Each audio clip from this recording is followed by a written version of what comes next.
Hai teman-teman, perkenalkan kami dari kelompok 1 yang beranggotakan Muhammad Syadan Yuda, Mufti Ma'arif, Nabila Zaizafun, Berlian Cahya Trianjono, Jundia Fatimah Azharo, dan Berlian Citra Safitri. Di sini kita akan membahas fenomena bintang katai putih. Apa sih yang akan kita bahas di sini? Yang akan kita bahas mengenai pengertian bintang katai putih, aplikasi distribusi Fermi Dirac, tekanan degenerasi elektron, hubungan massa radius, implikasi kosmologis, dan yang terakhir, kesimpulan. Teman-teman, untuk tahu lebih lanjutnya, bisa simak baik-baik video kita ya. Teman-teman, apa sih katai putih itu?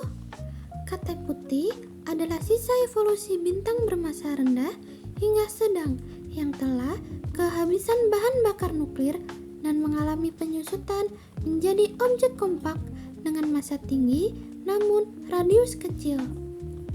Katai putih mengalami pendinginan secara perlahan karena energi termal mereka terus diradiasikan.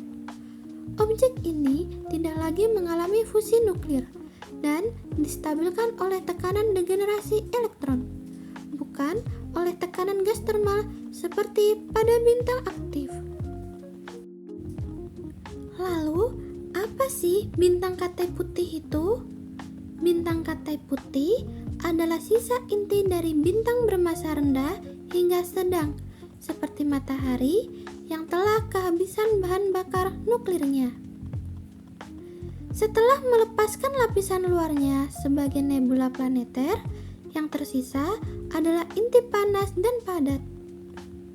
Bintang katai putih bertahan dari gaya gravitasi dengan tekanan yang berasal dari elektron terdegenerasi. Selanjutnya tentang struktur katai putih, kita tahu bahwa katai putih merupakan sisa bintang bermassa rendah yang telah kehilangan lapisan luarnya dan meninggalkan inti yang sangat padat. Lalu berapa massanya? Massanya antara 0,5 sampai 1,4 m dengan radius 7.000 sampai 10.000 km. Jadi setara dengan ukuran bumi kita. Kepadatannya mencapai 10⁻⁶ sampai 10⁻⁷ gram per cm kubik. Jadi dia volumenya kecil dan massanya besar. Kemudian pada kestabilannya dijaga oleh tekanan degenerasi elektron, jadi bukan oleh tekanan termalnya.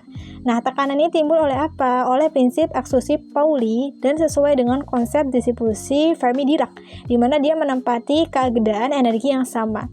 Suhu katai putih di permukaan itu sangat tinggi dan akan terus menurun seiring berjalannya waktu, di mana dia tidak punya sumber energi internalnya. Komposisi pada katai putih utamanya berupa karbon dan oksigen. Aplikasi distribusi Fermi Dirac. Pada bintang katai putih, sebagian besar keadaan energi hingga energi Fermi terisi penuh. Karena suhu sangat rendah mendekati 0 Kelvin dan densitas yang sangat tinggi, hal ini menciptakan tekanan degenerasi yang independen dari suhu dan membentuk fluida kuantum yang terdegenerasi.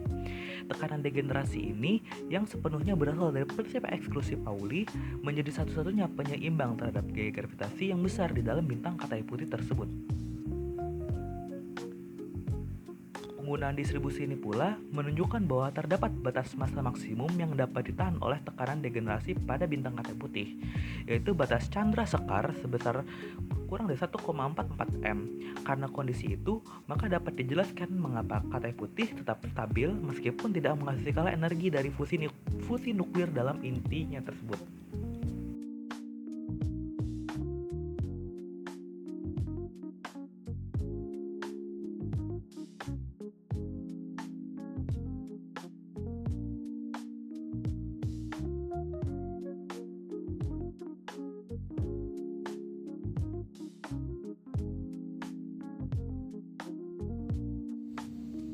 Tekanan degenerasi elektron. Nah, apa sih tekanan degenerasi elektron itu?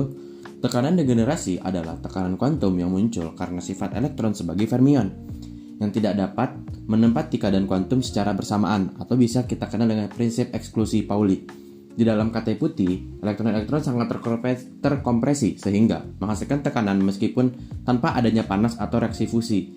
Inilah yang menjaga bintang tetap stabil meskipun sudah mati secara termal. Nah, dalam struktur internal katai putih, tekanan degenerasi elektron merupakan mekanisme utama yang menahan bintang dari keruntuhan akibat gravitasi. Ketika bintang bermassa rendah atau yang medium telah menghabiskan bahan bakar nuklirnya, ia tidak dapat menghasilkan tekanan termal dari reaksi fusi. Disinilah peran mekanika kuantum menjadi sangat penting. Menurut prinsip eksklusi Pauli, tidak ada dua elektron yang bisa menempati keadaan kuantum yang sama secara bersamaan. Dalam kondisi ekstrim seperti katai putih, elektron-elektron sangat terkonvensi sehingga harus mengisi tingkat energi yang jauh lebih tinggi meskipun tidak ada energi panas yang mendorongnya. Tekanan yang muncul dari susunan elektron ini disebut dengan tekanan degenerasi.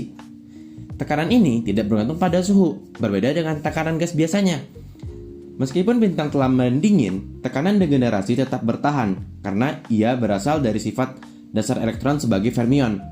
Pada kepadatan yang cukup tinggi, elektron ini membentuk suatu keadaan materi yang sangat padat dan teratur, yang secara efektif menahan gaya gravitasi yang ingin meruntuhkan bintang ke dalam. Artinya, meskipun katai putih tidak lagi mengalami fusi di intinya, tetapi ia tetap stabil karena tekanan degenerasinya yang mencegah kolaps lebih lanjut. Namun, ada batasnya nih.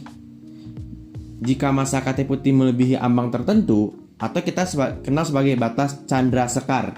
Nah, batas ini tuh yaitu tekanan degenerasi tidak lagi cukup untuk menahan gravitasi. Dalam kasus seperti ini, bintang akan terus runtuh dan menjadi bintang neutron atau lubang hitam. Oleh karena itu, tekanan degenerasi bukan hanya konsep kuantum yang abstrak, tetapi juga sebagai penentu utama dalam evolusi akhir sebuah bintang. Ia menunjukkan bagaimana fisika di skala mikroskopik atau di skala dunia kuantum itu seperti apa perilaku elektron dapat menentukan nasib objek astrofisika yang masih masif. Selanjutnya, hubungan massa radius.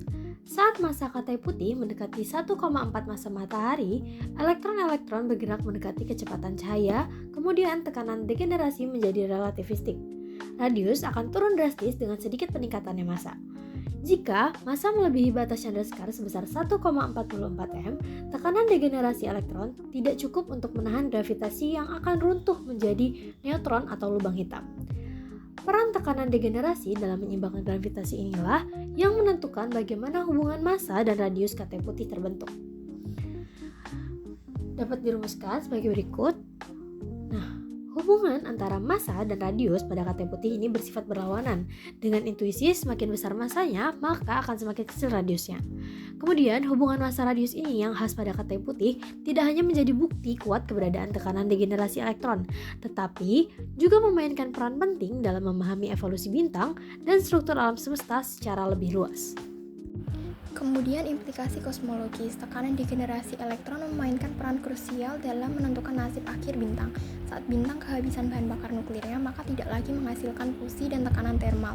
Dalam kondisi ini, tekanan degenerasi elektron menjadi satu-satunya mekanisme yang menahan keruntuhan gravitasi dan menjaga kestabilan bintang sebagai katai putih. Katai putih juga berperan sebagai penentu umur bintang dan galaksi melalui metode kosmokronologi. Dengan menganalisis distribusi suhu dan luminositas katai putih dalam gugus bintang atau galaksi, astronom dapat memperkirakan usia sistem tersebut, proses pendinginan katai putih yang lambat, dan dapat diprediksi menjadikannya jam kosmik yang akurat. Yang terakhir, kesimpulan. Setelah mendengarkan penjelasan teman-teman kita, bisa diambil kesimpulan bahwasanya katai putih merupakan sisa evolusi bintang bermassa rendah hingga sedang yang menunjukkan kestabilan bukan karena reaksi fusi, melainkan karena tekanan degenerasi elektron. Tekanan ini timbul dari prinsip eksklusi Pauli dan dijelaskan secara kuantitatif melalui distribusi Fermi-Dirac. Relasi antara tekanan dan densitas elektron memberikan dasar bagi pemahaman struktur internal katai putih yang berbeda secara mendasar dari bintang biasa. Melalui kajian teoritis terdahulu terhadap hubungan massa dan radius, serta pendekatan distribusi partikel dalam ruang momentum, diperoleh gambaran bahwa pada masa mendekati batas Chandrasekhar, katai putih menunjukkan sifat relativistik yang signifikan. Fenomena ini tidak hanya memperkuat validitas teori statistik kuantum dan relativitas umum, tetapi juga menjadikan katai putih sebagai laboratorium alami untuk menguji perilaku materi terdegenerasi. Implikasi kosmologisnya meluas hingga ke estimasi usia galaksi dan studi tentang evolusi materi gelap, menjadikan katai putih objek penting dalam astrofisika modern.